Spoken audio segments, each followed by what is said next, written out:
It all started back in this last summer, and I remember it being really, it was really vague, like there was no script to read. And you know, it didn't sound like Peter Pan, it didn't sound like the Peter Pan you think of.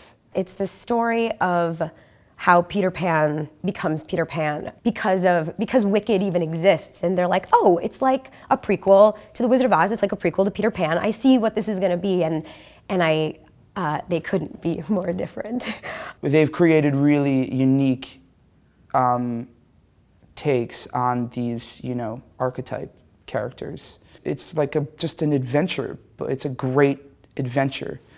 And I think that they really, you know, made someone who you fall in love with. The story is my character and her father are on a mission to get rid of a huge trunk of star stuff, which, if it falls into the wrong hands, can be used by tyrants to rule the world. On that mission, we go on 2 different ships. The ship that I'm on has these lost boys, and the ship that he's on is taken over by pirates. Along the way, trunks get swapped, and we finally make it to this island, and all sort of end up together. What's important about this Peter is that, you know, this is the origin story, you know, and maybe the Peter Pan that everyone knows is like 50, 60 years, you know, post, you know, the show that we're putting on. He's an orphan.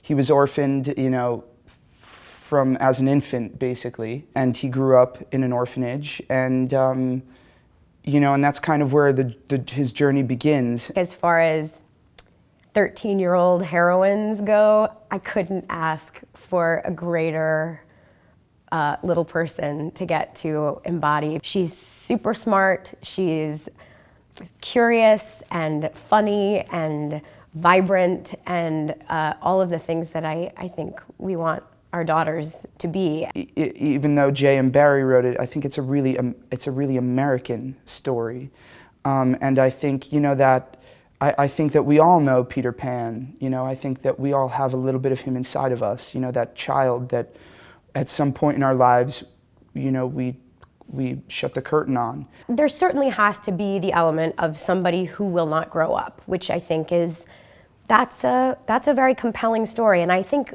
something else that's different about our version, and I think what, you know, brings people to it is there is that part of us that certainly all thinks that would be sort of amazing. And I think the take that this particular piece has is that maybe it's not so great to be Peter Pan. Maybe there are all of these things that he's never gonna get to do, which I feel like is not usually the slant that is taken in the telling of this story. And without you know, changing things around too much, it just gives a little perspective of how good it is. And you know, even as I get older, I think I like getting older. I'm happy to keep growing up and to keep having experiences and to be better for them. America needs this story. You know, I think it's, you know, it's unbelievably hopeful and light and heartbreaking all at the same time.